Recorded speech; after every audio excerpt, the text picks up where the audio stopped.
Halo sahabat Ruang Ilmiah, semoga semua dalam keadaan sehat dan baik. Hari ini kita akan belajar mengenai paradigma penelitian sederhana. Dalam penelitian kuantitatif, yang dilandasi pada suatu asumsi bahwa suatu gejala itu dapat diklasifikasikan dan tentunya memiliki hubungan sebab akibat. Sehingga peneliti seharusnya memfokuskan saja pada beberapa variabel yang akan diteliti. Jadi pola hubungan antara variabel yang akan diteliti tersebut, itulah yang disebut dengan paradigma penelitian. Jadi paradigma penelitian atau paradigma itu dapat diartikan sebagai pola pikir yang menunjukkan hubungan antara variabel. Ya, di sini misalnya ada variabel X dan variabel Y. Nah, nanti saya akan menunjukkan bahwa di dalam paradigma penelitian sederhana ini X dan Y kira-kira ada berapa jumlah rumusan masalah yang bisa dirumuskan. Kemudian teori yang digunakan untuk merumuskan hipotesis, ya, dan jenis, jumlah hipotesis dan teknik analisis statistik yang digunakan. Nah, dalam paradigma penelitian sederhana ini, variabel X adalah kualitas alat dan variabel Y adalah kualitas barang yang dihasilkan. Nah, tentunya dalam paradigma penelitian ini akan berhubungan dengan rumusan masalah yang akan dirumuskan, ya, jumlah rumusan masalah, kemudian jenis rumusan masalah, bagaimana hipotesisnya, kemudian teori yang berhubungan dengan hipotesis tersebut. Selain itu juga bagaimana jenis dan jumlah hipotesis yang akan digunakan atau yang akan dirumuskan, juga analisis statistik yang digunakan. Nah, dari paradigma sederhana ini, kemudian saya bertanya, ya, rumusan masalah deskriptif apa yang bisa kita rumuskan? Nah, di sini saya akan bertanya dua rumusan masalah, ya. Di sini rumusan masalah bisa menjadi rumusan masalah deskriptif dari paradigma penelitian ini, kemudian juga bisa menjadi rumusan masalah asosiatif. Nah, dari rumusan masalah deskriptif, ini rumusan masalah, ada dua rumusan masalah yang bisa kita bentuk atau bisa kita rumuskan, misalnya seperti apa saja. Contohnya, ya, bagaimana X, ya, bagaimana kualitas X, ya, atau kualitas alat. Jadi X ini adalah kualitas alat. Bagaimana kualitas alat atau bagaimana X. Nah, itu rumusan masalah deskriptif. Itu yang pertama. Kemudian rumusan masalah deskriptif yang kedua yang bisa kita bentuk dari paradigma penelitian ini, bagaimana Y atau bagaimana kualitas barang yang dihasilkan. Karena Y adalah kualitas barang yang dihasilkan. Nah, seperti video sebelumnya yang saya pernah jelaskan bahwa rumusan masalah deskriptif adalah di mana variabelnya bersifat mandiri. Oleh karena itu, bentuk rumusan masalahnya itu bersifat mandiri, ya, berdiri sendiri. Misalnya bagaimana X, bagaimana Y. Nah, dalam hal ini deskriptif itu tidak membandingkan atau tidak menghubungkan suatu variabel dengan variabel yang lain. Nah, ini adalah rumusan masalah deskriptif yang bisa terbentuk dari paradigma penelitian sederhana ini. Kemudian dari paradigma penelitian sederhana ini kita bisa membentuk rumusan masalah asosiatif. Nah, kira-kira ada berapa rumusan masalah asosiatif yang bisa kita ajukan? Ada satu, ya. Nah, bagaimana hubungan, misalnya, ya, bagaimana hubungan antara pengaruh kualitas alat dengan kualitas barang yang dihasilkan? Bagaimana pengaruh X terhadap Y? Bagaimana pengaruh kualitas alat terhadap kualitas barang yang dihasilkan? Nah, itu tadi rumusan masalah yang bisa kita bentuk, ya. Jadi ada dua model rumusan masalah yang bisa kita bentuk, yaitu secara deskriptif dan yang kedua adalah secara asosiatif. Secara deskriptif ada dua rumusan masalah, yaitu X, bagaimana X, dan bagaimana Y. Sedangkan secara asosiatif ada satu rumusan masalah yang bisa kita bentuk dari paradigma ini, yaitu bagaimana pengaruh X terhadap Y.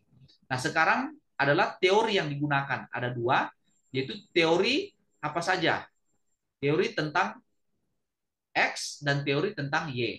Ya, teori tentang alat-alat kerja atau kualitas alat kerja, ya, dan teori tentang kualitas barang, yaitu teori tentang Y.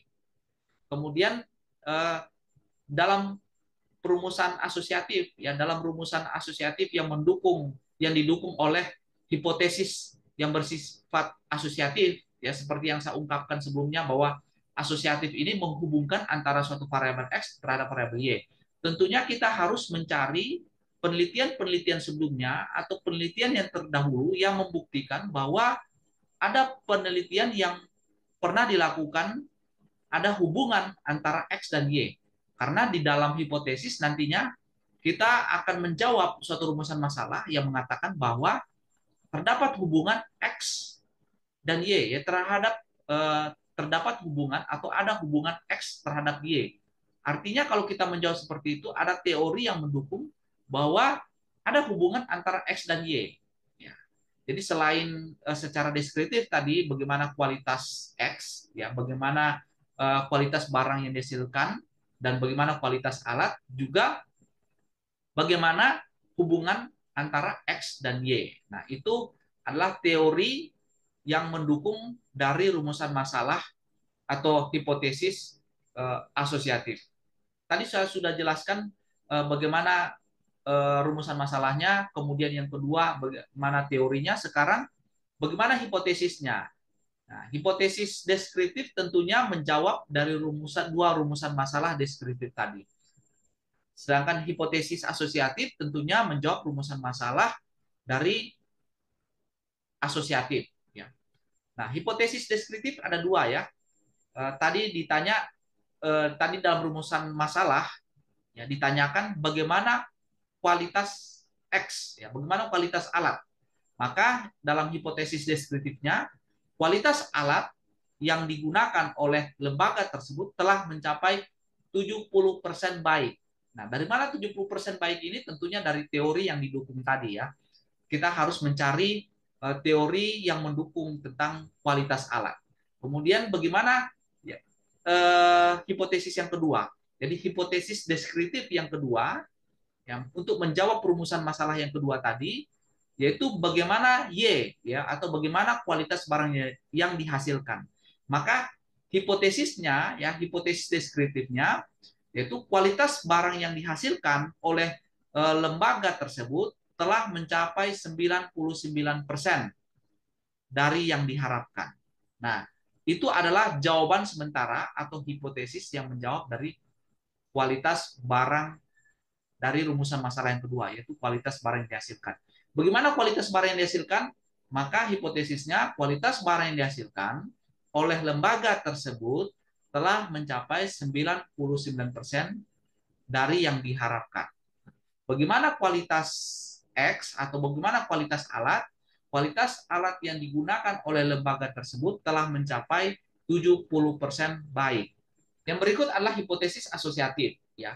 Hipotesis asosiatif tadi dalam rumusan masalah, apakah ada hubungan, apakah ada pengaruh atau hubungan X terhadap Y? Maka hipotesisnya jawabannya adalah ada atau terdapat, ya, hubungan yang positif dan signifikan antara kualitas alat dengan kualitas barang yang dihasilkan. Ada atau terdapat hubungan yang positif dan signifikan antara X terhadap Y. Nah, hal ini berarti bahwa kualitas alat ditingkatkan, maka kualitas barang yang dihasilkan akan meningkat. Jadi kalau misalnya kualitas X ditingkatkan, kualitas alat ditingkatkan, maka akan meningkatkan kualitas barang yang dihasilkan atau variabel Y. Nah, itu adalah hubungan, ya. Jadi hubungan yang positif. Jadi hubungan yang positif, X ditingkatkan, maka Y juga ikut meningkat. Kalau hubungan negatif, X X diturunkan, X menurun, maka Y meningkat. Jadi berlawanan. Nah, hubungan positif dan negatif ini tergantung dasarnya teori.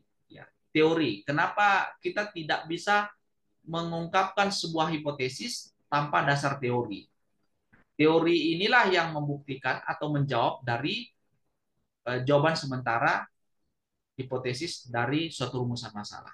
Nah, sekarang teknik analisis data, ya, tadi sudah rumusan masalah, kemudian teorinya apa, kemudian analisis datanya. Analisisnya seperti apa? Kalau untuk rumusan masalah yang pertama, ya, yang bersifat deskriptif dan bersifat asosiatif. Jadi berdasarkan rumusan masalah dan hipotesis tadi, ya, maka dapat dengan mudah ditentukan teknik yang digunakan untuk analisis data dan menguji hipotesis tersebut. Nah, yang pertama untuk dua hipotesis deskriptif itu, bila datanya berbentuk interval dan rasio, maka pengujian hipotesis, ya, untuk menguji hipotesis tersebut kita menggunakan analisis apa? Analisis t-test one sample. Untuk analisis kalau datanya bersifat interval dan rasio. Nah, nanti saya akan menunjukkan melanjutkan dengan video setelahnya, ya.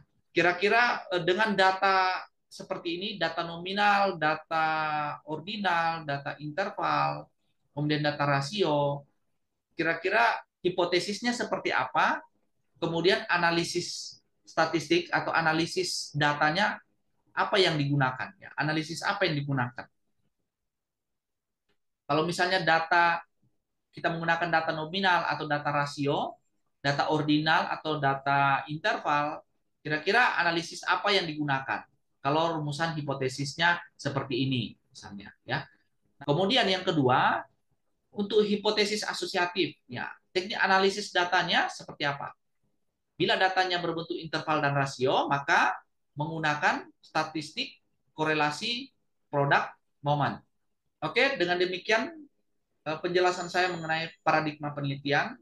Semoga penjelasan saya bisa dipahami dan mengerti karena ini sudah satu paket, ya. Ada paradigma penelitiannya, bagaimana merumuskan hipotesisnya dari paradigma ini. Kemudian apa hipotesisnya, bagaimana teorinya, dan analisis datanya seperti apa. Sekian dari saya, terima kasih.